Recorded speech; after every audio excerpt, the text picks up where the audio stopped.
Major general के सिन्हा, सबसे पहले आप ही से शुरुआत यहां पर करते हैं कि जो भी ये एक्टिविटीज हो रही है, हमले शुरू हो गए हैं या पोजीशनिंग की जा रही है या पेंटागन उधर इजरायली सैनिक को अलर्ट कर रही है, क्या ये थर्ड वर्ल्ड वॉर का सायरन बज चुका है? काउंटडाउन जारी है कि कुछ भी अब कभी भी हो सकता है? कमानी, जय हिंद।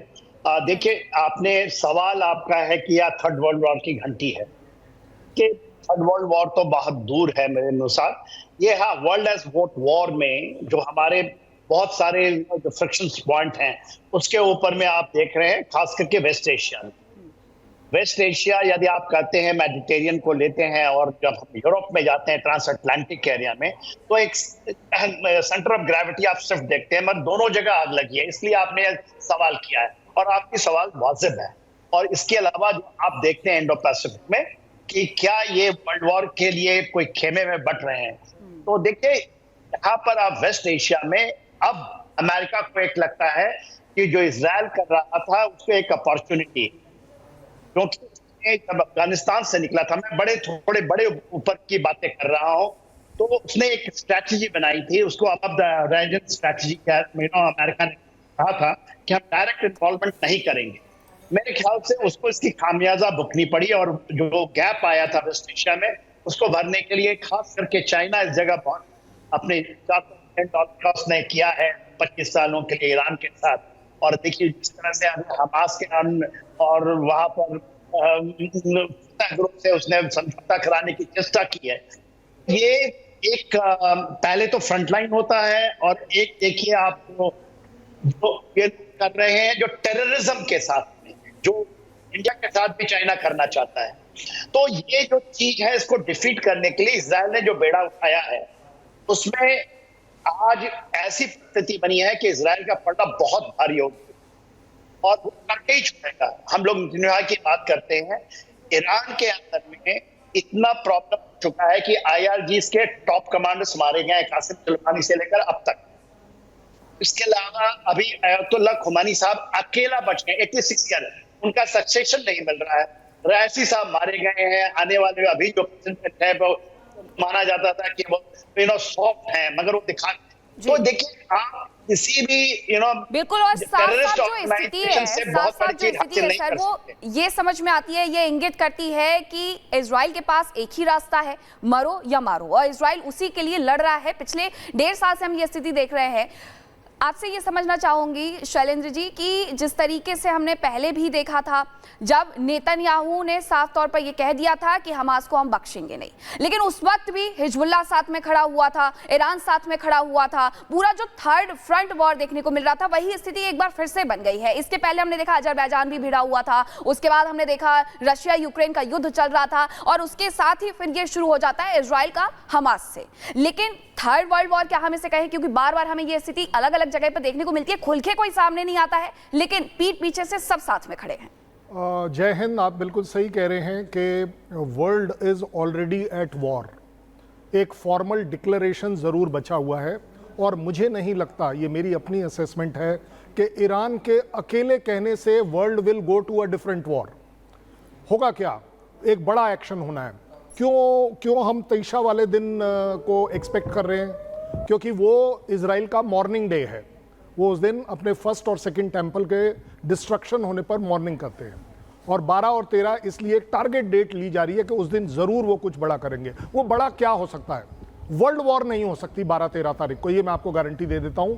क्योंकि अगर एक थ्योरेटिकली इवैल्यूएशन करें भी कि चलिए जी ईरान ने अपने 4 टैंक चलाने शुरू भी कर दिए, जाएंगे कितना, 1600 किलोमीटर ट्रेवल करने में। आप ये भी देखिए उसको सपोर्ट कौन करेगा, क्या इजराइल वेट करेगा? सबसे बड़ी बात क्या हो सकता है, हजार रॉकेट हूती, हिजबुल्लाह, हमास और ईरान अगर इकट्ठे छोड़े, ये एक सबसे बड़ा अटैक हो सकता है और इससे रिलेटेड कोई बड़ा अटैक हो सकता है। उनके पास वो एरियल कैपेबिलिटी नहीं है कि वो एक वॉर को इनिशिएट कर पाएं। उनके पास एक वो पैदल सेना नहीं है कि वो घुसकर अंदर वॉर को डिक्लेयर कर पाएं। उनके पास वो टैंक कैपेबिलिटी नहीं है कि वो इजराइल के अंदर घुसकर किसी भी तरह की डिस्ट्रक्शन कर पाएं। सिर्फ ऑप्शन है मिसाइल, ड्रोन जो उनके पास है। और उस पॉइंट ऑफ व्यू से मैं समझता हूं कि वर्ल्ड सुरक्षित है, कि वर्ल्ड वॉर नहीं होगा। हालांकि इंडिकेटर बिल्कुल अवेलेबल हैं। 5th और 6th फ्लीट यूएस का मूव कर चुका है। रूसवेल्ट जो है यूएसएसआर का, वो भी मूव कर चुका है। ये एक वॉर में कन्वर्ट हो सकता है इन नियर फ्यूचर, लेकिन मिडिल ईस्ट इस समय टोटली यूएस के डोमिनेशन में है। 28 से ज्यादा बेसेस हैं जिनको यूएस स्ट्रेंथन भी कर रहा है। मुझे नहीं लगता कि सऊदी जैसा कोई भी कंट्री अपने खुद के इंटरेस्ट को कॉम्प्रोमाइज कर ईरान के फेवर में एक वर्ल्ड वॉर में पार्टिसिपेट करें। ठीक है, हमारे साथ कर्नल दिनेश नैन भी इस वक्त जुड़ गए हैं। कर्नल दिनेश नैन, अभी आपने कर्नल शैलेंद्र को सुना, वो कह रहे हैं कि थर्ड वर्ल्ड वॉर तो नहीं है, लेकिन अगर हम देखें अमेरिकी चीफ जनरल माइकल तेल अवीव पहुंच गए हैं, जो कि अमेरिकी सेंट्रल कमांड फोर्स के चीफ है, वो वहां पर पहुंचे। इसके अलावा अभी ये जो जानकारी लेटेस्ट मिल रही है कि अमेरिकी मीडिया हाउस एक्सियोस ये दावा कर रहा है कि इजराइल और अमेरिकी अधिकारी ये दावा कर रहे हैं कि दरअसल 12-13 नहीं बल्कि 5 तारीख यानी कि कल का दिन क्या बहुत महत्वपूर्ण होने वाला है। भले ही दुनिया के लिए बड़ा खतरा ना हो, लेकिन क्या इजराइल के लिए बड़ा खतरा हो सकता है कल का दिन? देखिए, इंटेलिजेंस की खबरों के मुताबिक एक खबर निकल के आ रही थी, मेरे को थोड़ा सा वो आ रहा है, को आ रहा है, बताएं बंद करने के लिए। खबर ये आ रही थी कि 5 के करीब देश, चाहे हूती ये ले लीजिएगा, यमन ले लीजिएगा, इराक है, सीरिया है, जॉर्डन के जो मिलिटेंट्स हैं और जो लेबनान है, इन सब के लोग मिलकर के लेबनान में इकट्ठे होंगे और वहां पर जाकर के करीब 3 से 4 लाख लोग इकट्ठे हो जाए, क्योंकि 1.5 लाख के करीब तो हिजबुल्लाह है। इसके अलावा ये शासन की 1 लाख के करीब मिसाइल्स हैं हिजबुल्लाह के पास में, और इसको बुल्डअप किया जाए ईरान की मदद से। ईरान पहुंचाएगा वहां पे करीब 3 लाख से 4 लाख के करीब मिसाइल्स, और फिर ये रॉकेट्स और मिसाइल अटैक एक साथ जो है इनका इरादा था कि ये इजराइल पे करेंगे और आयरन डोम को जो है, जैसा कि 7 अक्टूबर के अटैक के अंदर चकमा दिया गया था, वो चकमा देकर के इजराइल को नुकसान पहुंचाया जाए। लेकिन ये ग्राउंड के ऊपर वास्तविकता हो सकती है कि नहीं, इसके ऊपर मैं आपका एक थोड़ा सा आपका अटेंशन लेके जाना चाहूंगा जी। देखिए, सुलेमानी को मारा गया, हुआ क्या, 2-4 अमेरिकन एयर बेसिस पे अटैक हुआ। उसके बाद क्या हुआ, एक साइंटिस्ट को मार दिया, इनके परमाणु बम बनाने के वाले साइंटिस्ट को, कुछ नहीं हुआ। एक इनका जो कर्नल था उसको भी ईरान ने मारा मुसाद ने, कुछ नहीं हुआ। दमास्कस के अंदर हाल ही पिछले 1-2 महीना पहले की बात जब मैं बता रहा हूं आपको, उस टाइम पे इजराइल ने वहां पे अटैक किया, इनके 2 ईरानी रिवॉल्यूशनरी गार्ड्स के ऑफिसर मारे गए।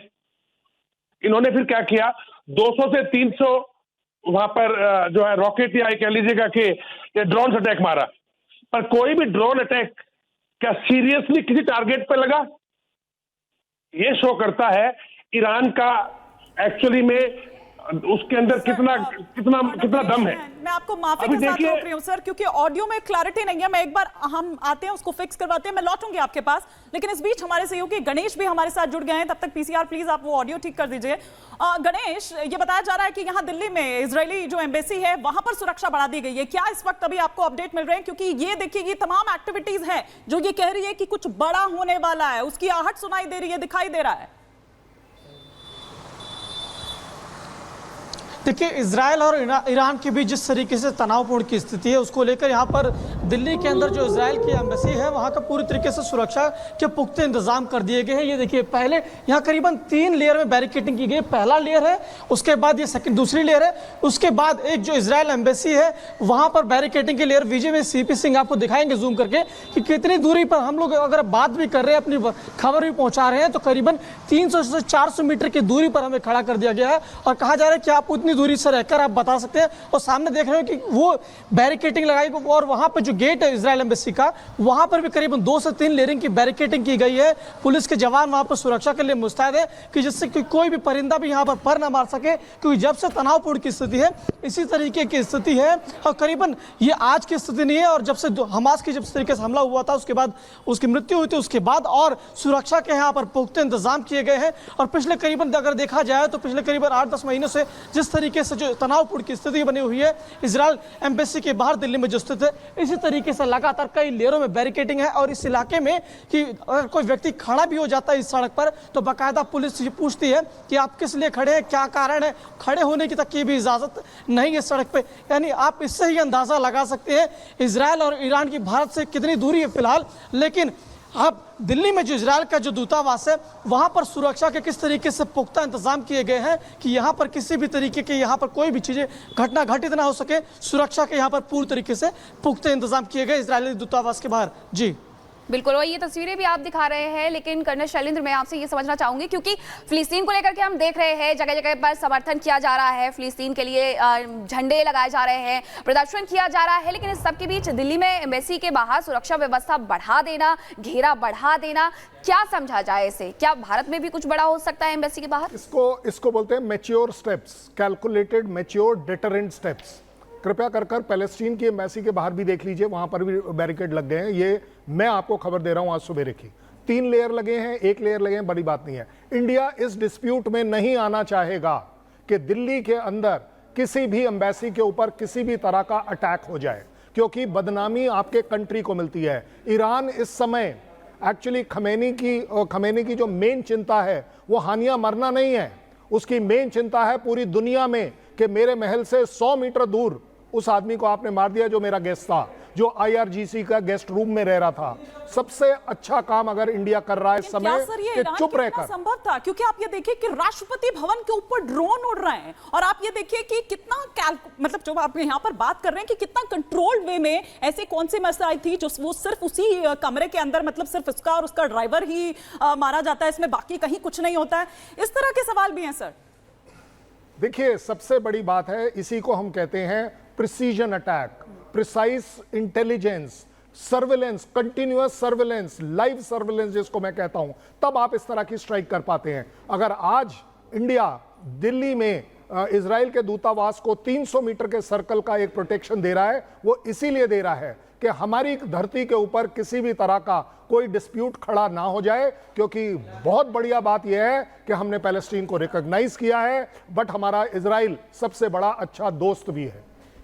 बिल्कुल, हमारे साथ इस वक्त मेजर जनरल संजय सोई भी जुड़ चुके हैं, स्टूडियो में मौजूद हैं। मेजर जनरल संजय सोई, मैं आपके पास आ रही हूं। एक सवाल खड़ा हो रहा है कि अब कल क्या होने वाला है, क्योंकि अभी लेटेस्ट जो अमेरिकी मीडिया हाउस एक्सियोस ने दावा किया है, वो कह रहे हैं कि जो 5 अगस्त यानी कल का दिन जो है वो अब ईरान ने चुन लिया है, वो कल अटैक कर सकता है इजराइल पर। तो आप किस तरीके से देखते हैं कल के दिन को? अब इस अल्टीमेटम को, क्योंकि पहले 12-13 तारीख बताया जा रहा था, लेकिन अब ये अल्टीमेटम खिसक कर 5 अगस्त हो गया है। नहीं, बिल्कुल, देखिए इसमें कई ऑप्शन हो सकते हैं। एक तो ऑप्शन है कि कोऑर्डिनेटेड अटैक करे, पूरा सब मिलकर अटैक करें, Hezbollah, Hamas, Houthi, Syria, Iraq, Iran, सब मिलके सैचुरेट